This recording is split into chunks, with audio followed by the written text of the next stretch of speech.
நான் இன்னைக்கு தனியாக இருக்கிறதுக்கு காரணம் யார் தெரியுமா? நான் தான். என் ஃப்ரெண்ட்ஸ் எல்லாம் என்னை ஒதுக்குறாங்க. நான் ஒரு கிண்டல் பொருளாயிட்டேன்.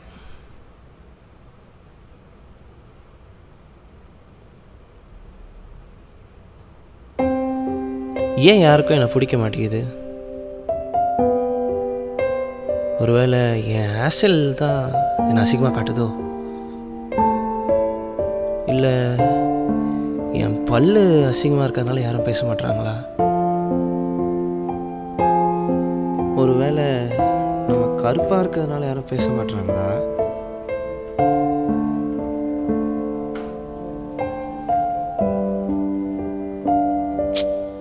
சரி, பேசலாம் விடுங்க, நம்ம வேலையை பார்த்தாகணும். ஏ அகிலா, ரெடி ஆகிட்டியா? ஹேர் ஸ்டைல் சூப்பராக இருக்கியா? சரி வா போகலாம். பார்த்தீங்களா, கலாய்க்கிறான். என் ஹேர் ஸ்டைல் அசிங்கமாக இருக்குன்னு எனக்கே தெரியும்.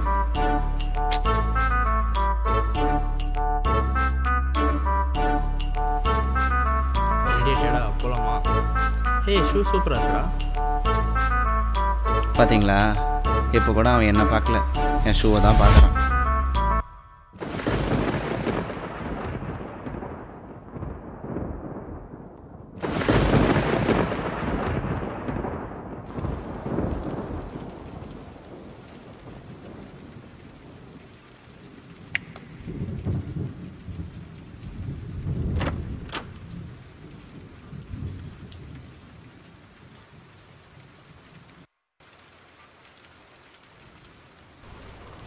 இன்னைக்கு ஏன் அவன் அப்படி சொன்னான்? அவனுக்கு ஏன் என்னை பிடிக்கல? அவனுக்கு மட்டும்தானா, இல்லை யாருக்குமே என்னை பிடிக்கலையா? சே, அப்படி இருக்காது. அவனை மாதிரி இருக்கிற ஒரு சிலருக்கு எனக்கு பிடிக்காமல் இருக்கலாம். ஏய், உங்களுக்கு என்னடா என்னை பிடிக்காமல் போகிறது? போங்கடா, எனக்கு உங்களை பிடிக்கல. அப்போது பிடிக்காதவங்க கூட தான் நம்ம சேரணுமா? நம்மளை பிடிச்சவங்களை எப்படி கண்டுபிடிக்கிறது? ஒருவேளை நம்மளை பிடிச்சவங்கள நமக்கு பிடிக்காமல் போயிடுச்சுன்னா?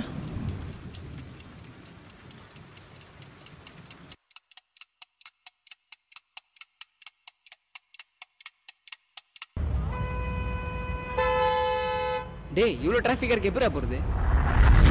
இந்த ஷார்ட்கட்டில் போகலாம், ஆனால் அங்கே பயங்கரமாக டிராஃபிக் ஆகிடும். விவேகானந்தர் தெருவில் சும்மாவே டிராஃபிக் நிற்கும்.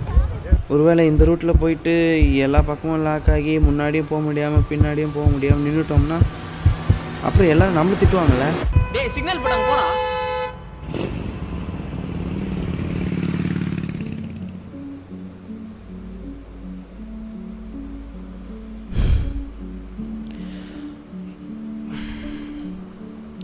இதுதாங்க என் பிரச்சனை. என்னால் சாப்பிடாம தூங்காமல் ஏன் பேசாமல் கூட இருக்க முடியும், ஆனால் யோசிக்காமல் மட்டும் இருக்க மாட்டேன். தயவு செஞ்சு அட்வைசஸ்லாம் வேணாம். எனக்கு தெரியும், ஓவராக திங்க் பண்ணால் பிரச்சனை வரும், குழப்பம் வரும், நார்மலாக இருக்க முடியாது. இது எல்லாமே எனக்கு தெரியும். ஆனால் யோசிக்காமல் தான் இருக்க முடியல. நிறைய நேரத்தில் நம்ம அதிகமாக யோசிக்கிறது மனதளவில் மட்டும் இல்லை, உடல் அளவுலேயும் நம்மளை பாதிக்கும்.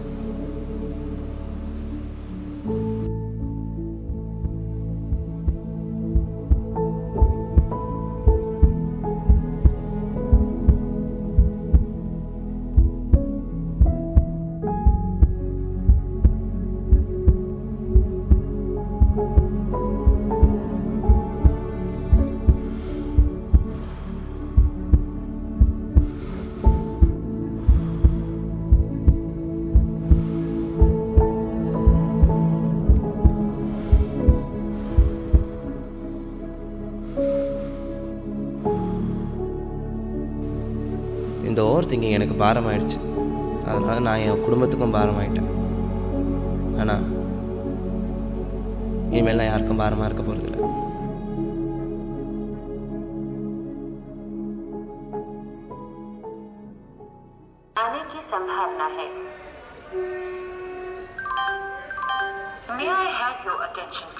1965 Indore Udaipur City Express from via Ujjain, Ratlam, Chittorgarh to. தம்பி உதவி பண்ணுறியா? இதில் 50 ரூபா நோட்டு 100 ரூபா நோட்டு இருக்குது. அது ரெண்டுத்தையும் தனித்தனியாக பிரித்து தரியா? இவங்க வேறு அடிக்கடி நோட்டை மாற்றிட்டே இருக்காங்க. அண்ணா 7 50 ரூபா நோட்டு 5 100 ரூபா நோட்டு இருக்குண்ணா.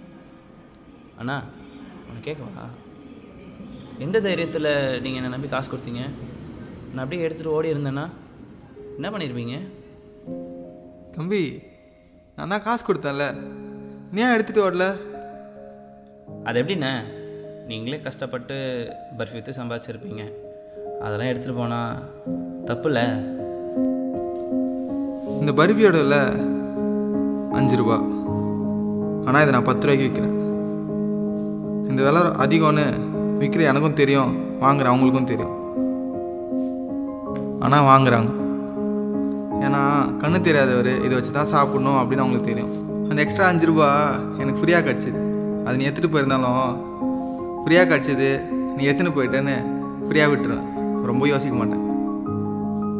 தேங்க்ஸ் தம்பி. ஆமாம், நீங்கள் எந்த ட்ரெயினில் போகிறீங்க? 7:20 ட்ரெயின்ண்ணா.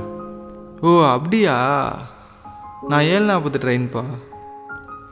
7:40 ட்ரெயின் கொஞ்சம் லேட்டாக வரும், நீங்கள் பஸ்ஸில் போயிடுறீங்களா? என்னப்பா ஆச்சு? ஏன் லேட்டாக வரும்? அண்ணே அது ஒரு பையன் ட்ரெயின் முன்னாடி விழுந்து சூசைட் பண்ணிக்கணாண்ணே. ஏன்? எதனால? அது தெரிலண்ணே. அவன் வாழ்க்கையில் எல்லாமே மோசமாக நடந்திருக்கும், அவன் ஃப்யூச்சர்லேயும் அதே நடக்கும்னு யோசிச்சிருப்பான். அதான் இதுக்கு மேலே வாழ்ந்து என்ன பண்ணுறதுன்னு சூசைட் பண்ணியிருந்திருப்பான். தம்பி இந்த காலத்து பசங்க எவ்வளோ வீக்காக இருக்காங்க பார்த்தியா? சின்ன சின்ன விஷயத்தையும் யோசித்து பெருசாக்கி சூசைட் பண்ணிக்கிறான். அப்படி என்ன எதிர்காலத்தை பார்த்துட்டான் அவன்? எனக்கெல்லாம் எதிரில் என்ன இருக்குன்னே தெரியாதுப்பா. ஆனால் அடுத்த அடி எடுத்து வைக்கலையா? எதனால்? அப்படி விழுந்தாலும் கடவுள் காப்பாற்றணும் நம்பிக்கையில் தானே. அண்ணே நான் உனக்கு கேட்குறேன், தப்பாக நினச்சிக்க மாட்டீங்களே? உங்களுக்கு பிறந்ததுலேருந்தே கண்ணு தெரியாதா? இல்லைப்பா, கொஞ்சம் வருஷத்துக்கு முன்னாடி ஒரு ஆக்சிடெண்ட்டில் என் கண்ணை போயிடுச்சு. ஆரம்பத்தில் கஷ்டமாக தான் இருந்துச்சு, ஆனால் அப்படியே கொஞ்சம் கொஞ்சம் வாழ பழகிட்டேன். தம்பி உன் ஃப்ரெண்ட்ஸ் யாராச்சும் இந்த மாதிரி சூசைட் பண்ணிக்கணும்னு நினைத்துல இருந்தாங்கன்னா நான் சொன்னதை அவங்கக்கிட்ட சொல்லு. கண்டிப்பாக யாராச்சும் ஒருத்தருக்காது அது நம்பிக்கை கொடுக்கும்.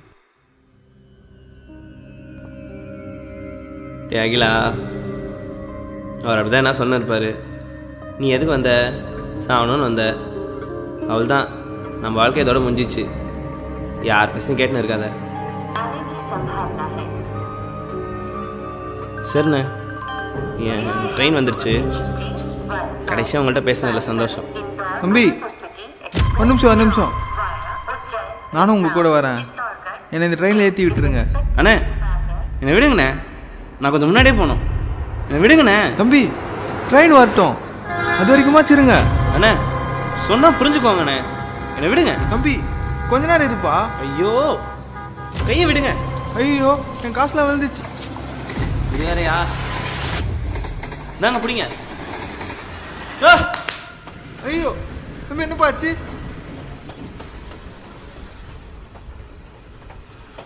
தம்பி அப்படி என்னப்பா அவசரம்? இதை விட்டு ஒரு ட்ரெயின் இல்லையா? இதுக்கு பின்னாடி ஒரு ட்ரெயின் வரும், அது ஃபாஸ்ட். அதில் போனால் இதை விட முன்னாடி போயிடலாம்.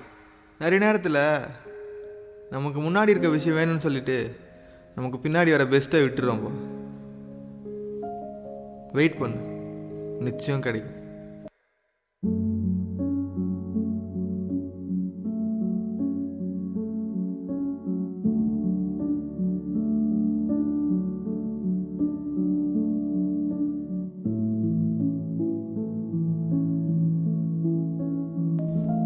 சே, நான் இவர் இவ்வளோ நம்பிக்கை வச்சுருக்கார் வாழ்க்கையில். இதெல்லாம் எதேச்சியாக நடக்கலை, ஏதோ ஒரு காரணத்துக்காக தான் நடக்குது. இதெல்லாம் கேட்டக்கப்புறமும் போய் செத்தோம்னா நம்மளோட பெரிய முட்டாள் எவனும் இருக்க மாட்டான்.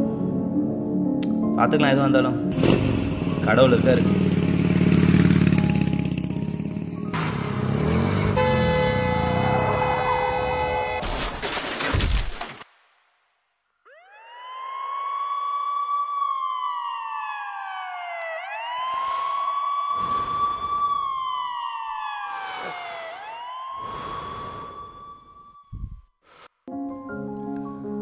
நம்ம எல்லோரும் என்றைக்காச்சும் ஒரு நாள் சாக தான் போகிறோம். ஆனால் அது என்றைக்குன்னு தான் தெரியாது. இன்றைக்கி இருக்க தோல்வியும் துக்கத்தையும் வச்சுட்டு நம்ம சாகணுன்ற முடிவு எடுத்துட்டோம்னா தேவன் நாளைக்கு நமக்காக வச்சுருக்க வெற்றியும் சந்தோஷத்தையும் வாழ்க்கையும் இழந்துருவோம். இந்த மாதிரி தாட்ஸ்லாம் ஏன் தெரியுமா வருது? சின்ன சின்ன விஷயத்தையும் ரொம்ப அதிகமாக யோசிக்கிறதுனால தான். இதெல்லாம் இருந்து வெளியே வரணும்னா தேவனை நம்புங்க. முழுசாக அவர்கிட்ட ஒப்பு கொடுத்துருங்க. நீங்கள் அவர்கிட்ட கொடுத்துட்டிங்கன்னா நீங்கள் அதிகமாக யோசிக்க மாட்டீங்க. அதையும் மீறி நீங்கள் அதிகமாக யோசிச்சிங்கன்னா நீங்கள் நம்பிக்கை வச்சவர் மேலே சந்தேகப்படுறீங்கன்னு அர்த்தம். இதில் நாங்கள் என்ன சொல்ல வரோம் அப்படின்னா, கரண்ட் டைமில் நான் நோட்டீஸ் பண்ணது, நாங்கள் அந்த வயசில் அவ்வளோ யோசிக்கவே இல்லை. இப்போ இருக்க பசங்களாம் அவ்வளோ யோசிக்கிறாங்க பயங்கரமாக. நான் அப்படி பண்ணணும் எப்படி பண்ணணும் அப்படின்னு சொல்லி. ஸோ அது அந்த ஓவர் திங்கிங் எங்கே கொண்டு போய் விடுது அப்படின்ற விஷயம்தான். இப்போ கூட கடைசியாக அவருக்கு ஆக்சிடென்ட் ஆகிடுச்சு. அவருக்கு ஒன்றும் ஆகலை, அவர் வீட்டோடு தான் இருக்கார். சரியா, நீங்கள் உடனே ஓவர் திங்க் பண்ணாதீங்க, அவர் இறந்து போயிட்டாரு. சரியா, ஆண்டவர்கிட்ட ஒப்பு கொடுத்துட்டாரு. அதனால் ஆண்டவர் பார்த்துப்பார். ஆண்டவருக்கு தெரியும் எங்கே அடிச்சா நீ உட்காருவ அப்படின்னு சொல்லி. ஸோ அந்த அடி தான் சரியாயிடும் சீக்கிரமாக. ஸோ எப்பவுமே ஓவர் திங்க் பண்ணணும்னு நினைக்காதீங்க. ஓவர் திங்க் பண்ணுறது எதனால் அது கெட்டதாக போய் முடியுது அப்படின்னா, ஓவர் திங்க் பண்ணுறது நெகட்டிவாக திங்க் பண்ண ஆரம்பிக்கிறோம். ஸோ எல்லாருக்கும் இந்த நேரத்தில் ஒன்று சொல்லிக்கிறேன், யோசனையில் பெரியவர் அவர் மட்டும்தான். ஸோ நம்ம அவருக்கே டஃப் கொடுக்கலாம். நிறைய வாட்டி என்ன பண்ணுறோம், எப்படின்னு வச்சிருமோ அப்படின்னு வந்துருமோ அப்படிலாம் யோசிச்சுன்னே இருக்கும். ஸோ யோசிக்கிறத விட்டுருங்க. எதை யோசிக்கணும், யோசிக்காமல் எப்படி இருக்கிறது, சும்மா எப்படி இருக்கிறது கஷ்டம் அப்படின்னு நீங்கள் சொன்னீங்கன்னா, அதுக்கு தான் பவுல் அழகாக சொல்கிறாரு. பிலிப்பியர் 4ஆம் அதிகாரம் 6ஆம் வசனம். ஒரு வாட்டி யூத் ரெட்டிலாம் அண்ணன் மனப்பாடம் பண்ண சொல்லி கொடுத்தாரு கேபிள்லாம். அவங்களுக்கு எல்லாம் தெரியும்னு நினைக்கிறேன். ஸோ என்ன வசனம் தெரியுமா அது? யாராவது சேர்ந்து சொல்லுங்கள். கூடிய அந்த மாதிரி விஷயத்தெல்லாம் நீங்கள் ஃபாலோ பண்ணுங்கள். ஓகேவா? அதே மாதிரி யோசிக்கிறது நிறைய இருக்குது. ஆண்டவர் உங்களுக்கு செஞ்ச நன்மையை யோசித்து பாருங்கள். நம்ம எவ்வளோ அக்யூஸ்டாக இருந்தோம், இன்றைக்கி நம்ம ஆண்டவருக்காக நம்மளை இங்கே நிற்க வச்சுருக்காருன்னும் போது அதெல்லாம் நினச்சி அவருக்கு நன்றி சொல்லினாலே உன் வாழ்க்கையில் நீ யோசிக்கவே தேவையில்லை. ஓவர் திங்க் நெகட்டிவான தாட்ஸ்லாம் உனக்கு வரவே தேவையில்லை. ஸோ அதனால் நீ உன் ஃப்யூச்சரை பற்றி முழுசாக அவர்கிட்ட கொடுத்துரு. நீ கொடுத்ததுக்கப்புறமும் நீ யோசிக்கிறேன்னா அவர்கிட்ட நீ முழுமையாக கொடுக்கலன்னு அர்த்தம். ஏதோ ஒன்று அங்கங்கே ஓட்டின்னு இருக்குது உன் ஆசை. ஏசப்பா இதெல்லாம் ஓகே, இதெல்லாம் நீங்கள் பார்த்துக்கோங்க, மற்றதெல்லாம் நான் பார்த்துக்கிறேன் அப்படின்னு இருக்கும். ஸோ அதனால் தயவுசெய்து யோசிங்க, பாசிட்டிவான விஷயத்தை யோசிங்க, ஆண்டவருக்கு செஞ்ச நன்மை யோசிங்க. ஓவராக நெகட்டிவ் தாட்ஸ்க்கு அலோவ் பண்ணாதீங்க.